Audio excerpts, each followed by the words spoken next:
Será que eu me arrependi de verdade? Como saber se eu me arrependi ou se eu só senti remorso?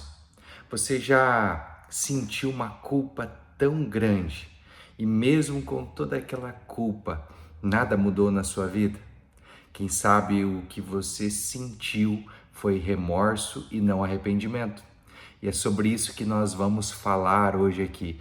Como produzir frutos sinceros de arrependimento e como isso transforma o nosso relacionamento com Deus, como isso nos muda de dentro para fora. Deus, ele tem um plano perfeito para as nossas vidas e ele quer que nós nos aproximamos dele.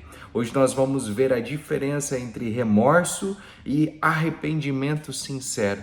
Como que eu descubro se eu fui arrependido profundamente ou se eu só tive um remorso, só senti culpa e nada mudou?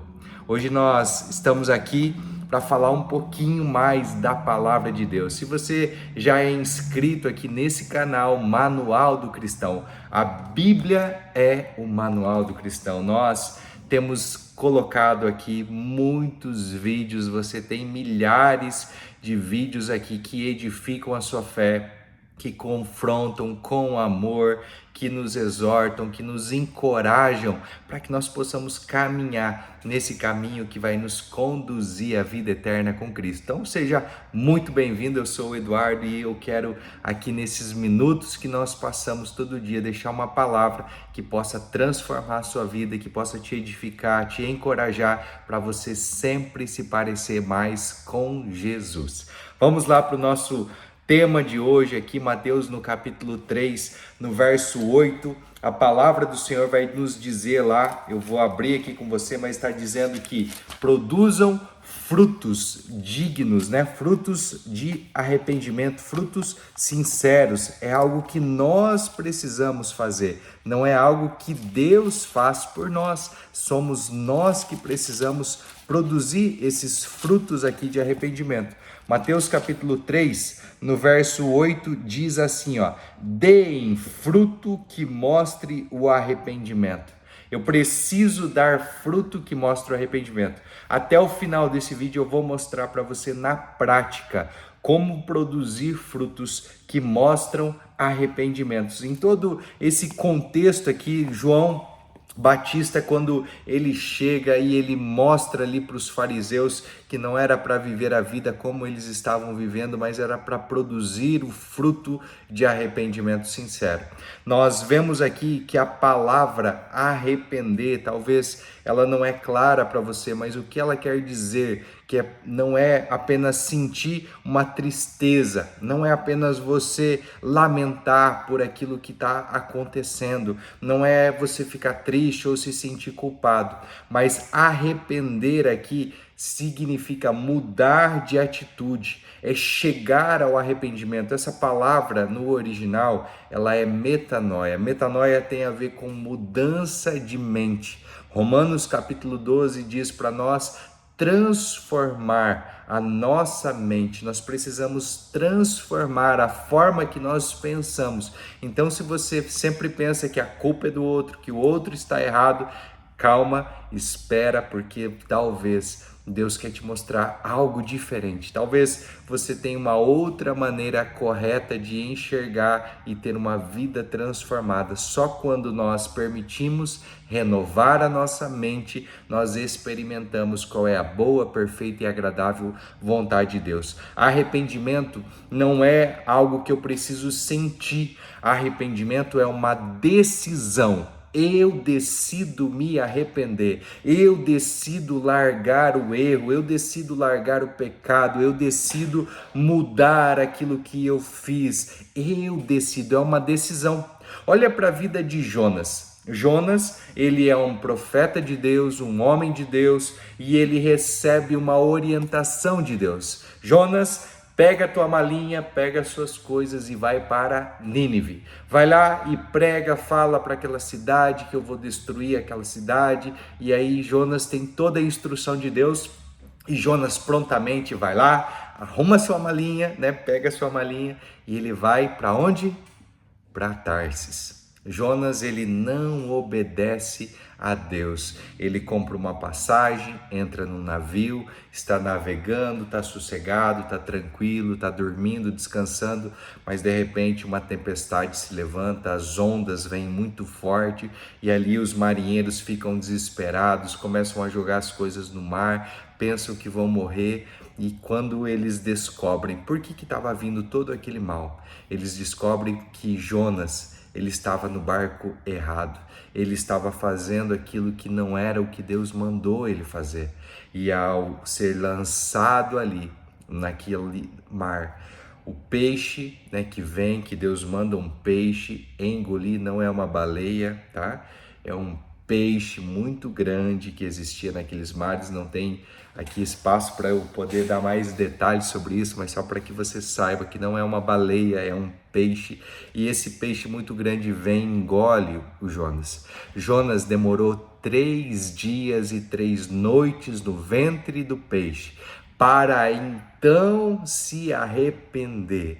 Só então ele teve um arrependimento profundo. O que mostra um arrependimento profundo? Ele teve uma transformação. Ele falou: Senhor, eu me arrependo, Senhor. E aí ele volta, né? Deus mostra para ele, leva ele de novo na praia e fala: então agora vá para Nínive. E Jonas vai para Nínive. Mas melhor do que o arrependimento de Jonas, para nós ilustrarmos aqui o que é um arrependimento, é o arrependimento do povo de Nínive.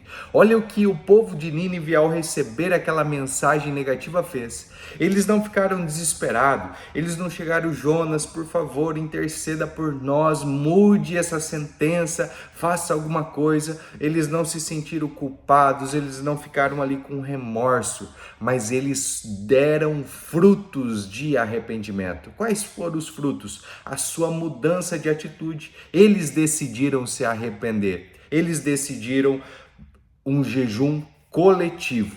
Todo mundo ia para o jejum, de criança a adulto, de servo a rei, dos animais, todos eles. O rei decretou um jejum para todos eles. Eles tiraram as suas vestes, mostra que eles estavam com o coração arrependido, se vestiram de pano de saco, se prostraram ali, rosto em terra, e eles clamaram, não para o Jonas, mas a Deus. E Deus viu aquele sinal de arrependimento e mudou a história, mudou como que eles se relacionavam ali com Deus, mudou tudo. Deus teve misericórdia, Deus não destruiu aquelas cidades, Deus mostrou que eles estavam vivendo na ignorância, mas quando eles conheceram a Deus verdadeiramente, eles produziram frutos sinceros de arrependimento. Outro exemplo claro aqui na Bíblia fala sobre Zaqueu. Zaqueu, né? Eu peguei uma história aqui do Antigo Testamento, agora eu quero contar uma história do Novo Testamento. Zaqueu, ele era um homem publicano, tinha um grau, né, de estatura ali, financeiro, né? Porque o grau de estatura dele, ele era baixinho, mas ele tinha uma posição na sociedade que qualquer pessoa que passava ali achava até que ele era um ladrão, né? A Bíblia não diz que ele era um ladrão, mas as pessoas tinham preconceito com os cobradores de impostos. Então, por isso, Zaqueu ali, ao encontrar-se com Jesus, a receber Jesus na sua casa, ele mostra que ele está dando fruto sincero de arrependimento. A primeira decisão de Zaqueu, ao encontrar-se com Jesus na sua casa, ele falou: Jesus, hoje eu vejo que tudo que eu tenho, toda a minha riqueza, eu não preciso disso. Metade dos meus bens eu decido hoje dar aos pobres. Essa foi a primeira decisão que Zaqueu mostrou, fruto de arrependimento.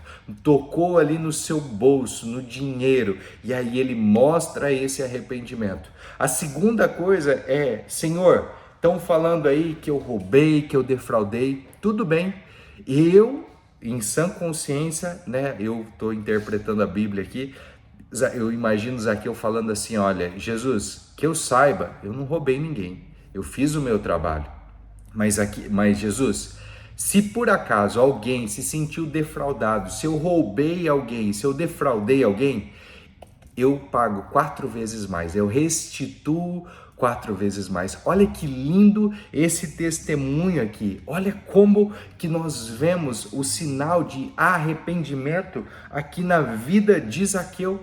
Como é importante isso. E aqui nós vemos que quando temos um arrependimento sincero, Deus, ele muda a nossa história com ele. Olha o que aconteceu com Zaqueu. Jesus disse: hoje veio salvação para essa casa. Mudou a história de Zaqueu não só no período aqui que ele estava na terra, mas trouxe salvação, trouxe vida eterna, muda o nosso relacionamento com Deus. Uma prova disso é a vida de Pedro. Quando Pedro, ele nega Jesus por 3 vezes. 3 vezes ele nega Jesus e depois nós vemos Pedro chorando amargamente. Mas o choro não foi o único sinal de arrependimento ali de Pedro. Mas Pedro, ele estava tão arrependido por aquilo que ele tinha feito, que ele não se sentia mais nem digno de ser chamado apóstolo ali de Jesus. Ele já não se sentia digno de ser chamado discípulo de Jesus. Por isso, quando Jesus ressuscita, olha, vai lá e diga aos meus discípulos, vai lá e fala para eles que eu ressuscitei. E a Pedro, Jesus, ele trata nós com pessoalidade, cada um de nós de uma forma particular. Deus tem um tratamento particular conosco. E quando Pedro achou que já não tinha mais função para fazer para Jesus, ele já não tinha mais nada para fazer porque afinal ele tinha negado Jesus, ele não se sentia mais digno, mas Pedro, ao ter um encontro ali com Jesus, João capítulo 21, mostra que Pedro estava arrependido. Ele aceita o perdão de Jesus e agora ele se torna de novo, alguém que vai cuidar dos rebanhos. E Jesus fala assim: olha, Pedro, você não tinha ainda convertido, mas agora que você converteu, agora você vai lá e cuida dos teus irmãos, apacenta as minhas ovelhas. Vai lá. E Pedro, em Atos dos Apóstolos, mostra um Pedro totalmente diferente, um Pedro cheio do Espírito Santo, porque o arrependimento, o perdão, ele transforma e faz nós darmos frutos. O primeiro fruto que Pedro deu quando estava pregando ali, milhares de pessoas se convertendo a Jesus. Esse é o verdadeiro fruto. Quando nós conseguimos levar as pessoas para Jesus, nós produzimos frutos sinceros de arrependimento. Sabe, querido, se você ainda não está produzindo frutos, se você está se sentindo culpado, com remorso, decida hoje se arrepender. Só o Espírito Santo sabe o que está falando aí no seu coração. Essa palavra não vem para confrontar você, para te culpar, para te exortar, mas com muito amor que eu falo. Se você não tem produzido frutos sinceros de arrependimento, comece a produzir hoje. Comece a se arrepender, sabe? Largue a sua vida de pecados, assim como Pedro, assim como Jonas, assim como Zaqueu, assim como tantos outros exemplos na Bíblia. Nós temos de pessoas. Deus, ele não vai colocar uma dor, Deus não vai colocar uma doença, Deus não vai permitir que algo ruim aconteça com você para te prejudicar, porque ele está com raiva. Não, querido.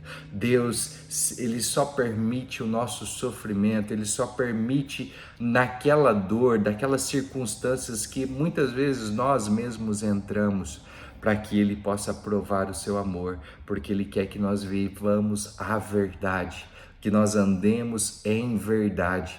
E Deus, ele quer te convidar hoje para andar em verdade, para andar na graça. O Senhor, ele quer que você tenha esse encontro verdadeiro com ele, que você, ao ser tocado pelo Espírito Santo, seja transformado.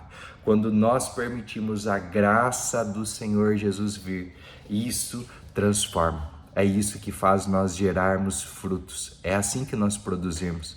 Assim que nós produzimos frutos, sozinhos nós não podemos fazer nada. Quando nós vemos como produzir frutos, Estou vendo aqui que o vídeo ficou longo. Muito obrigado por você estar aqui até agora, Escreve aí no comentário: estou aqui até agora. para eu saber que você está acompanhando aqui até o final e como é legal, como é importante nós sabermos que para produzir frutos sinceros, nós precisamos estar ligados à verdadeira videira. Se nós não estivermos ligados, sem o Pai nós não podemos fazer nada.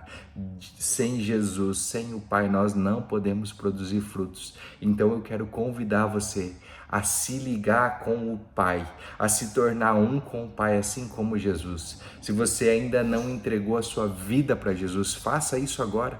Confesse Jesus Cristo como seu Senhor e como seu Salvador. Leia Romanos 10, 9 e 10. Leia João capítulo 1, verso 12. Leia Romanos 8, 14. Você vai ver como que os filhos de Deus se comportam. O que você precisa fazer para se tornar um filho de Deus. Se você precisar que eu ajude você, que eu guie você nessa oração, escreve aqui nos comentários, me ajuda. Eu decido hoje por Jesus. Escreve aqui. Talvez você conhece pessoas, fala assim, ó, eu já aceitei Jesus, eu já, pela graça do Senhor, eu já estou produzindo frutos, o Espírito Santo tem fluído através da minha vida, glória a Deus pela sua vida, mas o Senhor quer te usar, quer que você seja um canal para que esse vídeo chegue em pessoas que talvez, assim como um dia você precisou de alguém para caminhar com você, para te orientar, faça isso, faça com que essa pessoa receba esse vídeo, compartilhe com ela, compartilhe nos seus grupos, para que mais pessoas sejam edificadas. Convide alguém para se inscrever e fazer parte aqui dos Amigos de Jesus.